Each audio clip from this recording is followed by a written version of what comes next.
Sahih Bukhari, Volume 1, the Book of Ablution. Hadith number 159. Narrated Humran, the slave of Usman. I saw Usman bin Affan asking for a tumbler of water, and when it was brought, he poured water over his hands and washed them thrice, and then put his right hand in the water container and rinsed his mouth, washed his nose by putting water in it and then blowing it out. Then he washed his face and forearms up to the elbows thrice, passed his wet hands over his head and washed his feet up to the ankle thrice. Then he said, Allah's Apostle said, if anyone performs ablution like that of mine and offers a 2 rakat prayer during which he does not think of anything else that is not related to the present prayer, then his past sins will be forgiven. Hadith number 160. After performing the ablution, Usman said, I am going to tell you a hadith which I would not have told you had I not been compelled by a certain holy verse. The sub-narrator Urwa said, this verse is, verily, those who conceal the clear signs and the guidance which we have sent down. I heard the Prophet, peace be upon him, saying, if a man performs ablution perfectly and then offers the compulsory congregational prayer, Allah will forgive his sins committed between that prayer and the next prayer till he offers it. Hadith number 161. Narrated Abu Huraira. The Prophet, peace be upon him, said, whoever performs ablution should clean his nose with water by putting the water in it and then blowing it out. And whoever cleans his private parts with stones should do it with odd numbers of stones. Hadith number 162. Narrated Abu Huraira. Allah's Apostle said, if any one of you performs ablution, he should put water in his nose and then blow it out, and whoever cleans his private parts with stones should do so with odd numbers. And whoever wakes up from his sleep should wash his hands before putting them in the water for ablution, because nobody knows where his hands were during sleep. Hadith number 163. Narrated Abdullãh bin Amr.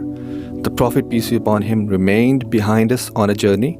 He joined us while we were performing ablution for the Asr prayer, which was overdue, and we were just passing wet hands over our feet, not washing them thoroughly. So he addressed us in a loud voice, saying twice, save your heels from the fire. Hadith number 164. Narrated Humran, the freed slave of Usman bin Affan. I saw Usman bin Affan asking for a tumbler of water to perform ablution, and when it was brought, he poured water from it over his hands and washed them thrice, and then put his right hand in the water container and rinsed his mouth and washed his nose by putting water in it and then blowing it out. Then he washed his face thrice and then forearms up to the elbows thrice, then passed his wet hands over his head and then washed each foot thrice. After that, Usman said, I saw the Prophet, peace be upon him, performing ablution like this of mine. And he said, if anyone performs ablution like that of mine and offers a 2 rakat prayer during which he does not think of anything else not related to the present prayer, then his past sins will be forgiven. Hadith number 165. Narrated Muhammad ibn Ziyad. I heard Abu Huraira saying, as he passed by us while the people were performing ablution from a utensil containing water, perform ablution perfectly and thoroughly for Abul Qasim. The Prophet said, save your heels from the hellfire.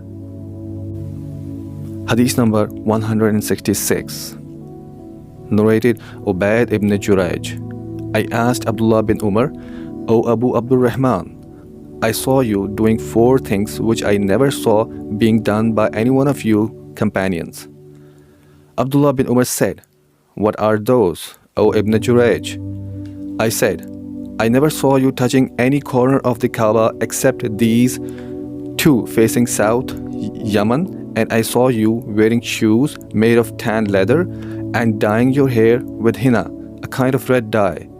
I also noticed that whenever you were in Mecca, the people assume ihram on seeing the new moon crescent, first of Dhul Hajj, while you did not assume the ihlal, that is ihram. Ihram is also called ihlal, which means loud calling, because a Muslim has to recite talbiyah aloud when assuming the state of ihram, till the 8th of Dhul Hajj, day of Tarwiyah. Abdullãh replied, regarding the corners of Kaaba, I never saw Allah's Apostle touching except those facing south, Yemen, and regarding the tan leather shoes, no doubt I saw Allah's Apostle wearing non-hairy shoes, and he used to perform ablution while wearing the shoes, that is, wash his feet and then put on the shoes. So I love to wear similar shoes. And about the dyeing of hair with henna, no doubt I saw Allah's Apostle dyeing his hair with it, and that is why I like to dye my hair with it.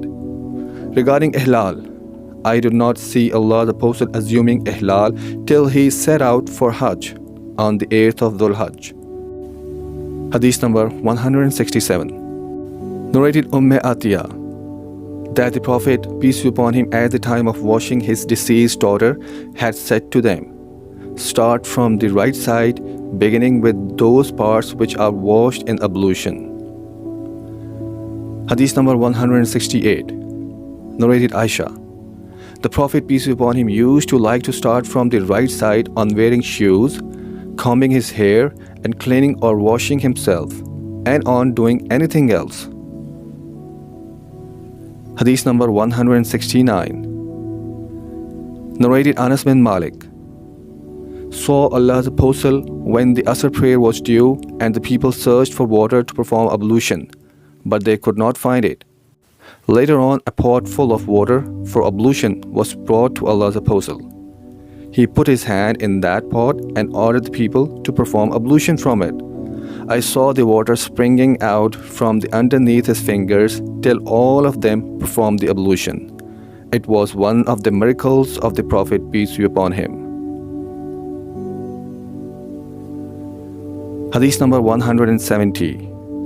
Narrated Ibn Sirin, I said to Abida, I have some of the hair of the Prophet, peace be upon him, which I got from Anas, or from his family.